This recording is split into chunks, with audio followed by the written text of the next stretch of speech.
Korean cinema పరిశ్రమలో ప్రదర్శిస్తున్న ఈ సినిమాల యొక్క ఉనికి, వినోదం కంటే ఎక్కువగా సమాజానికి సంబంధించిన ముఖ్యమైన అంశాలను కూడా ప్రతిబింబిస్తుంది.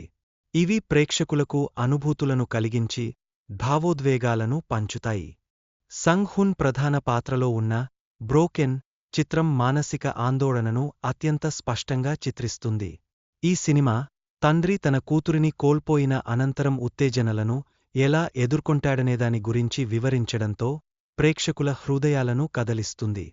అలాగే కాబ్వెబ్ సినిమా 1970ల దక్షిణ కొరియాలో సృజనాత్మకతకు అడ్డంకి కలిగించిన కాలాన్ని వివరిస్తోంది.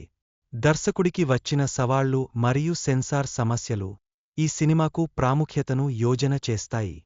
ఇప్పుడు యాంగ్ తన కుటుంబంలో అనేక కష్టాలను ఎదుర్కొంటున్నాడు. అయితే అతనికి తన తల్లితో నెదర్లాండ్స్కు వెళ్లాలనుకునే ఆశ ఉంది. ఈ ఆశ అతనికో కొత్త దిశని కనిపెడుతుంది. అదనంగా చాన్ ఒక క్రిమినల్ సంస్థలో ఉన్నాడని గుర్తించాలి, కాని అతను యాంగ్కు మార్గదర్శకుడిగా మారతాడు.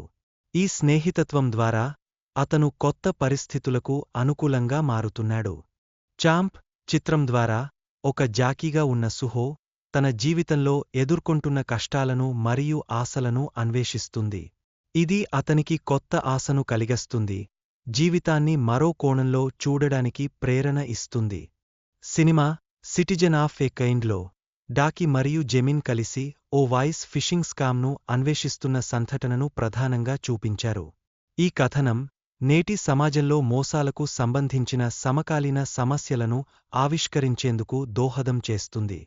కనోలా సినిమాలో హై స్కూల్ విద్యార్థిని తన నాన్నతో పునర్మిలనం జరుపుకుంటుంది. ఇది ఆమె జీవితంపై ప్రతిబింబాన్ని ప్రభావితం చేస్తుంది. కుటుంబంతో ఉన్న సంబంధాలు వ్యక్తిత్వాన్ని ఎలా ప్రభావితం చేస్తాయో ఈ చిత్రం ద్వారా స్పష్టంగా తెలుస్తుంది. చివరగా ఎక్స్యూమా చిత్రం గొప్ప కుటుంబం సూపర్నాచురల్ సంఘటనలను ఎదుర్కొంటుంది. ఇది వారి పూర్వీకులతో సంబంధం కలిగిస్తుంది. ఈ సినిమా ఆత్మీయత, ధైర్యం మరియు నమ్మకం వంటి అనేక అంశాలను విశ్లేషిస్తుంది.